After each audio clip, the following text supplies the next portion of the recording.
Okay. So for those of you that haven't seen me, as I've been hopefully meeting a few of you, I'm Susan Lanz. I've been working with Martin Kemp at the IFB Research Foundation to produce a new challenges guide looking at business family justice in their ownership and wealth transfers. So the purpose of my presentation is going to be quite brief. I'm really just introducing you to the guide. Hopefully you've got it. If you haven't got a copy, please let me know, or Martin know, and we'll make sure you get a copy. Oh, I've hit the wrong button. I didn't go very well, did it? Is it that one?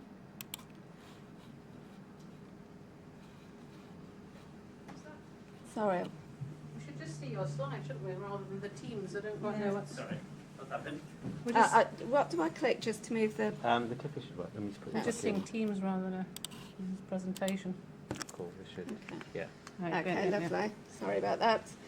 Okay, so I'm just briefly outlining the background, first of all, to the Challenges Guide, some brief messages from that in terms of, sort of what the key messages were, and the practical support that we're hoping that will be provided through the Challenges Guide. So before I get into the Challenges Guide, I just wanted to give a brief background to it.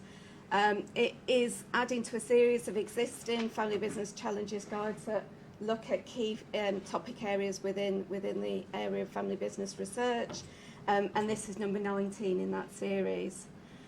As Louise mentioned, it draws on my PhD research as well as other research within the field.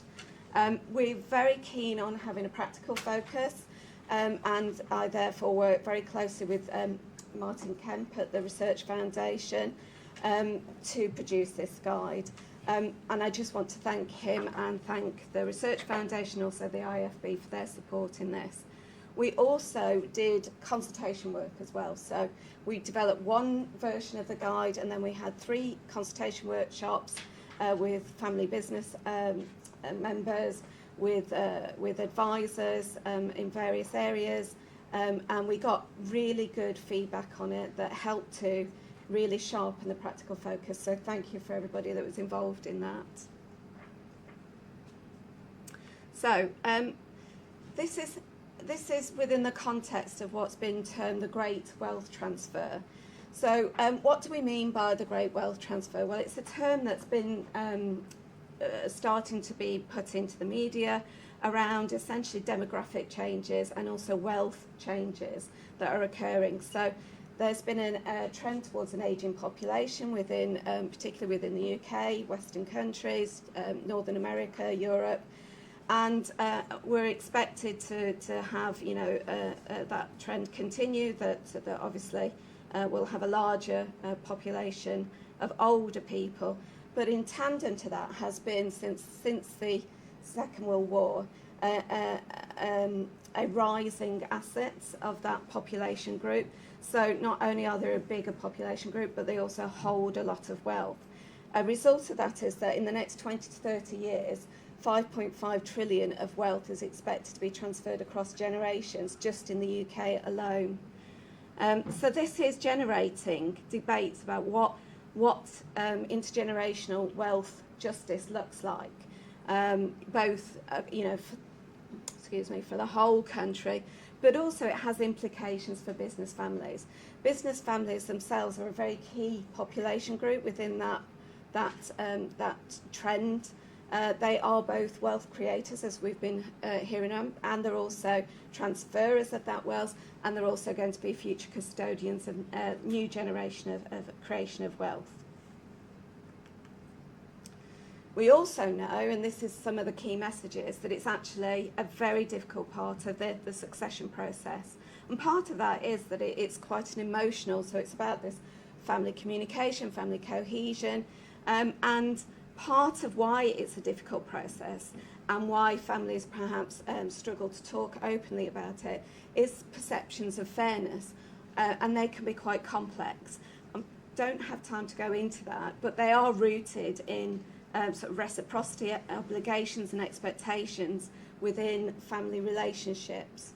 So this generates certain distributional justice dilemmas and issues and tensions, and these can have impacts. So where there's mismatch in expectations, that can have a detrimental impact on that process. It's also important that we recognise that fairness and distributional justice looks different depending on sort of what type of family context you have and that business family diversity.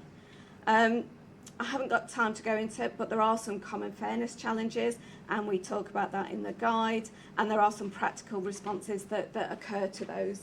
So around this involvement versus membership, the unspoken expectations, and the extent to which next generational ownership freedoms will be kept, or where you'll have restrictions put in place. So in terms of the practical element, after we consulted, it was quite clear that we needed more work to actually pose questions. I think going back to some of the earlier discussions that have been had, it's about not a one-size-fits-all, it's about actually tailoring it to your unique circumstances. So we've developed a number of checklist questions to look around inheritance, assumptions, succession context, the transfer timeline, and the governance structures that would need to be reviewed and amended as part of that process.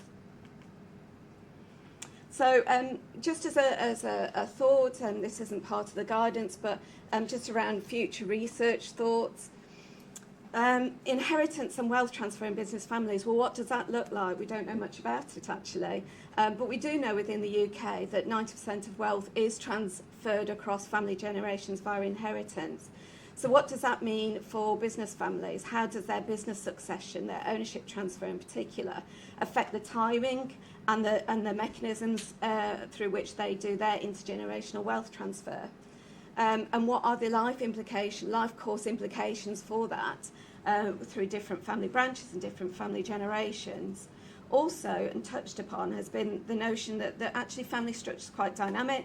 They're also changing, they're becoming much more complex and diverse in what we consider to be family. And how will that impact who's viewed as family within these ownership and wealth transfers? So we need a greater understanding of what is expected in family reciprocity and fairness expectations as we look at these different family structures. So in terms of where you can find the guide, it's been uploaded to the IFB website. Also there's hard copies here today. So please feel free to go and look at it, and I hope you find it of value. Thank you. Hopefully that kept to time as well.